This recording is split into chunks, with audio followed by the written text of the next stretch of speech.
Okay, guys, so I came across this clip actually from Fox News. And I want to watch this clip because it points out some important things. And we're going to look at a few pieces of data and try to piece together what's going on here in Ireland. So let's start this. Like Ireland, we can begin to connect some dots. Ireland last year is seeing its biggest population surge since 2008, largely due to positive net migration. The country also sees. Now, I want to stop it right there. So, as you can see here, we had an increase of 98,700 people in Ireland, which for a small country is quite a significant increase. And this was in 2024. Now, he says it's primarily due to migration, which is correct. It's either migration, immigration, however you want to label it, because if you look at our birth rates, now this is for 2023, but I imagine the statistics for 2024 are quite similar, if not worse. We have a 1.5 births per woman birth rate. Now, in order to keep your population level, meaning it's not increasing, it's not decreasing, you need a birth rate of 2.1 births per woman. So without immigration, without migration, without people coming from outside of Ireland into the country, we should have a decreasing population. Yet we see here a 98,700 increase. And I want to tie this into the housing crisis because there's two big issues, I think, the two prominent issues that Irish people are facing are number one, housing, and number two, immigration. Now, so if we look at this is from the CSO. This is the Central Statistics Office. This is the official Irish government statistics. So it's as reliable as you're going to get. So it says in 2024, there were 30,330 new dwelling completions in the whole of 2024. Now, they say dwelling completions. I'm just going to assume that's houses for the sake of argument, but dwelling completions probably means they're also including sheds and mobile homes and steel tech sheds and all these different things. But let's just, for generosity's sake, say that this is 30,330 houses. Now, we can look at his statistics from Fox News, or we can go to the CSO again, where he got it from, I assume, and we can see that there was a 98,700 increase from April 2023 over the 12-month period. So the statistics don't exactly line in terms of date. This is for the year of 2024. This is midway through 2024 and then going 12 months, and that stretches into 2025 then. But basically, 30,000 dwellings completed, 98,000 increase in population. Now, you also have to take into consideration that we're actually losing a lot of people. Not only do we have a below replacement birth rate, which should mean that our population is naturally decreasing, we also have a lot of Irish people that are leaving the country, that are going to Australia, going to Canada, going to the US. Like in my age bracket, the amount of people my age who have left Ireland because there's no opportunities, they see no future here. They can't afford housing, nothing like that. They're going to Australia, they're going to Canada, they're going to the USA, they're going to New Zealand, they're leaving Ireland. So that makes it an even bigger amount um, of migration. If we have a net increase of 98,700, then that means that it's an even bigger amount because we're losing people. So these numbers, they're just not adding up, guys. We already have a housing shortage. A shortage of housing is causing house prices to skyrocket. We're seeing basic ass houses, just normal family homes, that are going for €1 million. Back in the day, not too long ago, to be a millionaire was a big deal. Nowadays, you need 1 million just to buy a basic ass house where you can have a family with a couple of kids. Same with rent. Rent is through the roof. People can't afford rent. It's too expensive. People can't find accommodation. Everyone is fighting each other, scrambling to try and get accommodation. You have people living, five, six people in the house. You have people living in even worse conditions than that. Large numbers of people living in single houses. So it's already out of control. And then we see that the population is being artificially increased in size 3 times the rate that we're building houses. Obviously, this is going to cause the problem to get worse. Obviously, this is going to cause house prices to increase. Obviously, this is going to cause rent prices to increase. And if you think you can artificially cap rent prices by putting a government cap on them, that's not going to solve the problem. The core problem is a lack of housing. There's not enough houses for the people that need them. So rent caps aren't going to fix it. Rent caps are actually going to make things worse. We need more houses. And if we didn't have a population that was artificially being pumped up due to migration and due to immigration, this wouldn't be an issue, because with a decreasing birth rate, as you see 1.5, we would have a population that's decreasing in size. At the same time that our population is decreasing in size, we'd have houses being built. And then eventually over time, demand for housing is going down because there's less and less people being born. The amount of houses available is going up because houses are being built over time. And eventually we'd reach an equilibrium where houses become affordable again and people can get houses. There's not this massive shortage of houses. And then maybe at that point, we'd start to see Irish people staying in the country and actually starting families and having an above replacement birth rate. Because having a house is a key component to starting a family. People don't want to start families if they're renting an apartment. People don't want to start families if they're living at home. They want to secure a mortgage, they want to secure a house, they want to have a place before they start having a family. So this housing crisis, this housing problem, this is postponing family formation for Irish people. Anyways, let's watch on. Seeing, by the way, a rise in crime. It's even more pronounced in the city of Dublin, where murder and assault attempts are surging. This from a city that was once one of the safest cities in the world. It now ranks among the top 10 most dangerous cities in Europe. Now, sorry to keep interrupting, but again, this goes back to what I've been saying. 10, 20, 30 years ago in Ireland, the level of crime and the types of crime that we're seeing now were unheard of. In 2003, Dublin, now one of the world's safest cities. Imagine that. You can go to nice old Dublin. You're in one of the safest cities in the world. Just 20 years ago. Now, in 2024, Dublin ranks among the top 10 most dangerous cities in Europe. And not only are we seeing a rise in crime, but we're seeing a rise in crime that was just unheard of in the past. I mean, the last day I covered a story where a Garda was randomly stabbed by a guy shouting out a certain religious expression, put it like that. Things like this were unheard of. And the statistics bear it out. You could say we're just getting more of an exposure to this now because we have smartphones, we have the internet, and we're seeing more of this stuff. But no, the statistics bear it out.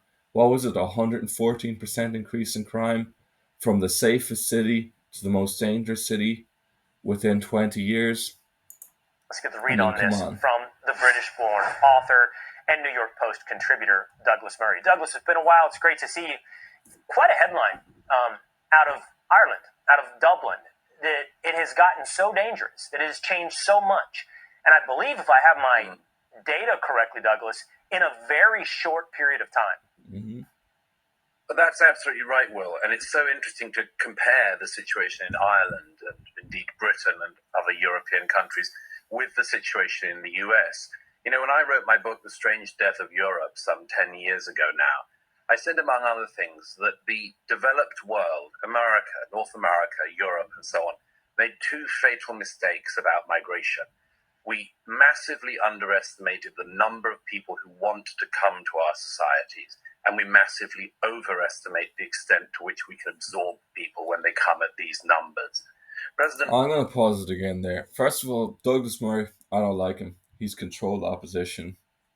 Fox News controlled opposition, whether wittingly or unwittingly, they're controlled opposition. Douglas Murray, he's saying we underestimated how many people wanted to come to our countries. Did we? If you have a country where it's highly developed and you have open borders, you've got a massive welfare system, you're taking care of everyone that comes into the country, obviously people from the third world are going to want to flood into the country. So I don't think anyone underestimated that. And then he says, we underestimated our ability to deal with it. It's not an underestimation. He's giving them the benefit of the doubt or the best possible whatever you want to say. As we look at these numbers, as I said, you don't need but two brain cells to rub together to figure out that if you have a population that's increasing by 90,000 a year and you're building 30,000 houses a year at a time when you already have a housing shortage, that you're not going to have the facilities, you're not going to have the housing for those people. This is being done deliberately. There are nefarious reasons behind this. Now, there can be multiple different actors at play that are pushing this. It could be people who own property. They want property prices to increase because then they can get richer.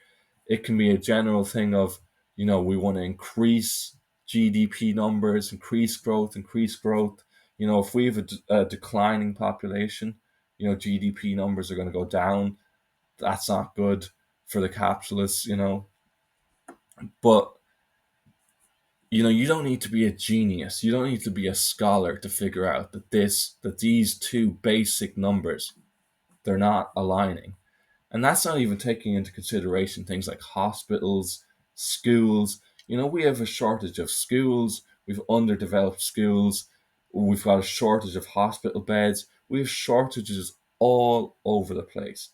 And you're telling me that massively increasing the population is going to make that better? Like, come on. There's not an underestimation. It's been done deliberately. Trump got into office and re-elected very largely on this question of migration and open borders. And the American people said, yes, we do want borders. We do want migration, but we want legal migration.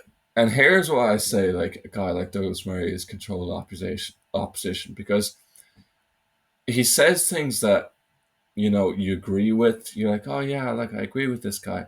And then he'll say something like that. Oh, we do want migration, but we just want it to be legal. And it's like, whether it's legal or whether it's illegal, really, I mean, it does have an effect, because if it's legal, you can vet the people coming in and maybe you can, stop a lot of the crime and stuff. But whether it's legal or whether it's illegal is not going to have any effect on things like housing, on things like shortages of hospital beds, on things like shortages of transportation, of all these different things, if the numbers don't add up. So let's listen And we on. want to make sure we can sort the best possible people out to come here. And that's the other thing. So, actually, I'm going to let him keep talking and then I'll respond. Ireland, Britain, other European countries have gone a totally different route. They've lost control of their borders. They keep underestimating the numbers of people who want to come and then massively lose any opportunity to integrate the people who do come. A country like Ireland has had historic, unprecedented migration in recent years, and it is changing the country, and it is something that the Irish people are waking up to because they do not like it. Let's just stay on Europe for one more second before we come back across the Atlantic to our home shores. Who's coming? Who's going to Ireland? Who's flooding the UK? Who's changing it in what does seem to be, in very quantifiable ways, negative? It's people from the developing world, principally in the case of Europe. It is people from Africa, sub-Saharan Africa, North Africa, and the Middle East. There are people coming from the Far East as well, but largely that's where the migration comes from. They come from through the soft underbelly of Europe, the Mediterranean, usually go through safe country after safe country in contravention of all international treaties like on this matter, and they end up choosing a country in which they get the best welfare deal, the best housing deal, and so on. And just imagine the fact that, for instance, as a result of this, taxpayers in Ireland, taxpayers in Britain pay millions of dollars a day to house illegal migrants in hotels. Right. And now in a country like Britain, the police have put on an order to forbid local British people from even protesting when illegal migrants are put in a hotel near them that many of them could not afford themselves, but they see Right. going on the taxpayers' dime to illegal migrants. And I think we did this story a week ago, Douglas. And Yeah, this is 100% true. And for people unfamiliar with this, you might be surprised. It's actually, in a lot of cases, small rural towns. Like, you'll have tourist villages, picturesque tourist villages, that overnight they take a hotel, they turn it into an iPass center, and they fill it up with migrants. And these migrants are coming from underdeveloped countries, they're coming from war torn countries, uh, completely different culture, completely different background, you know, and overnight the entire village can change to where the locals become a minority and you have these people living in this hotel. And the entire thing, the people the people that are facilitating this are really traitors to the country. Because when you look at it like this, let's say you're running a hotel in Ireland in a small rural seaside kind of picturesque little village. During the summertime, that's when you make all your money because you've all the tourists coming out and they're staying in the hotel. But during the off season, you're not really having any tourists. So throughout that entire time, you're not making much money. Yet you still need to uphold, the standards of the hotel. Keep everything clean, keep everything running. You may need to keep staff on payroll and be paying them.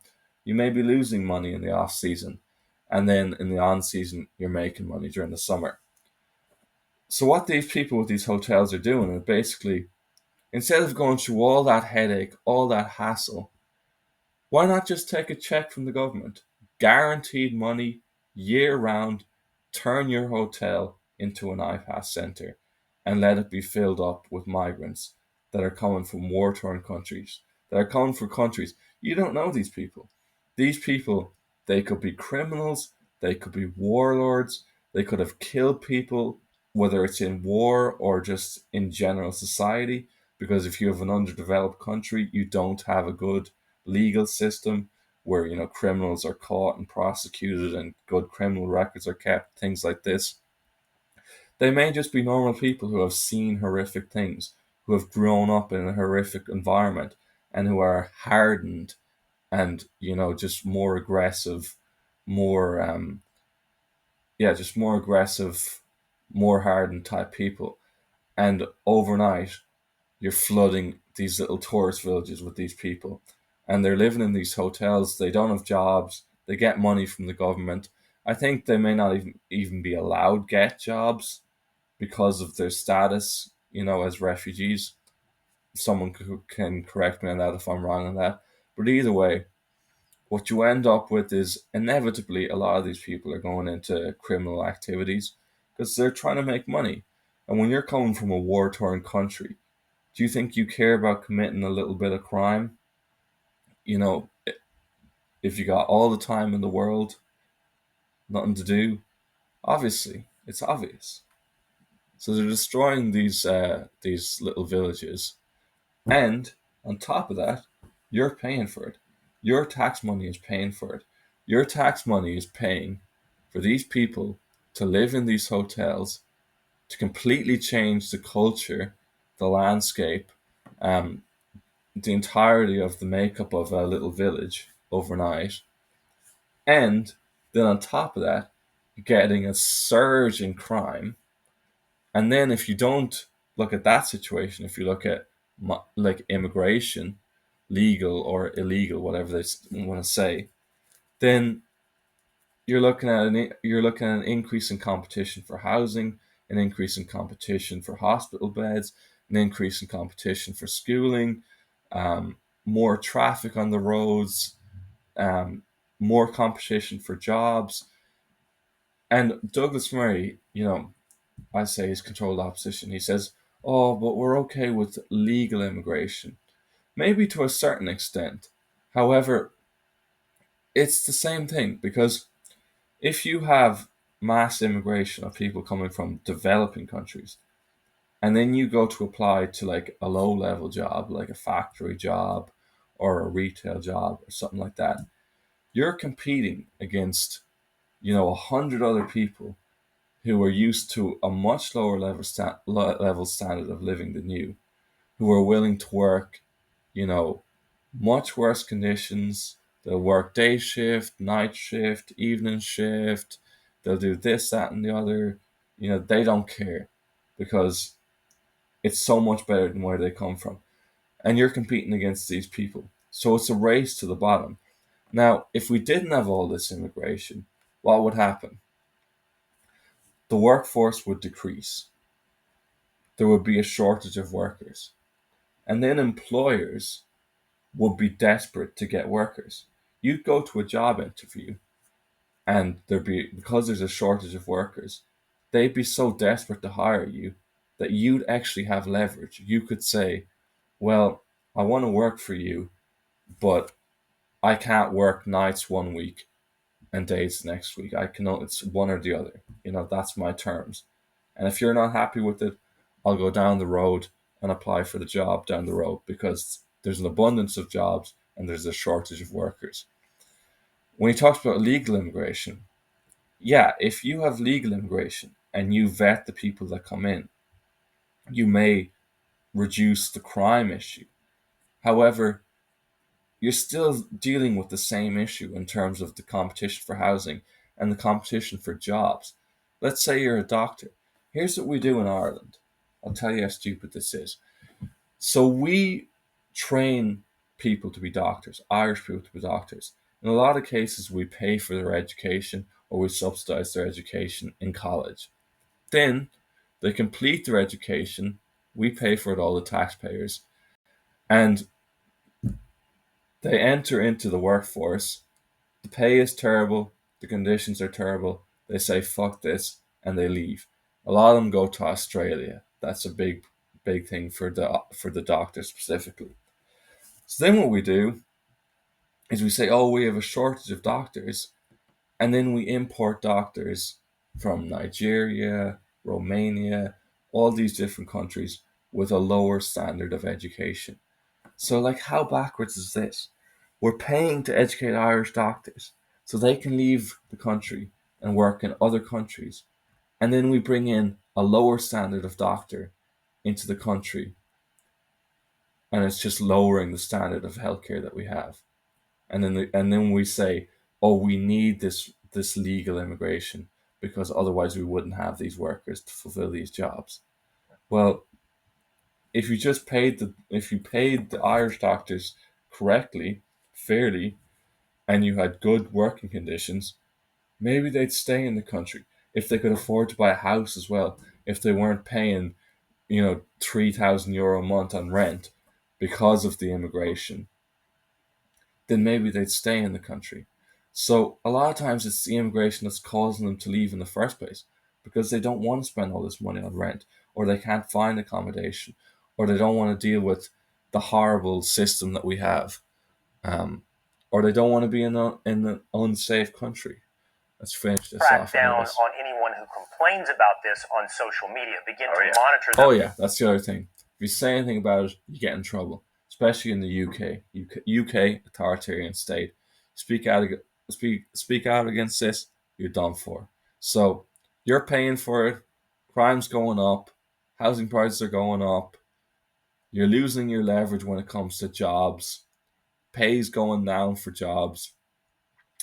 You're paying for it all, and if you say anything about it, you get arrested. Those who complain about illegal migration. And I would just say, you and I together here, we've pointed out crime, we've pointed out effects on jobs, we've pointed out the effect on your taxpayer dollars and where they're absorbed or devoted.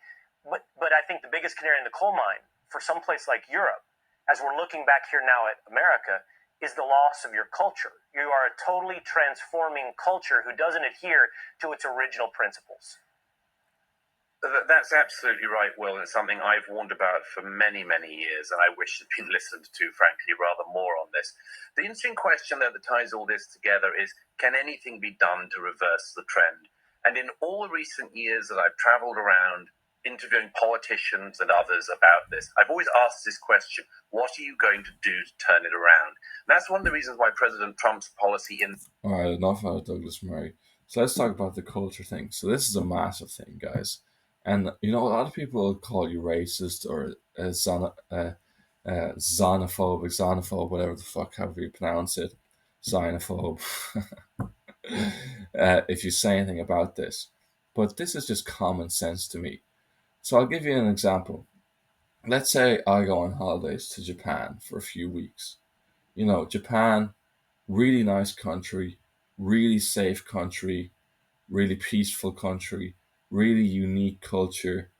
You know, you'd probably have a great time with these Japanese people.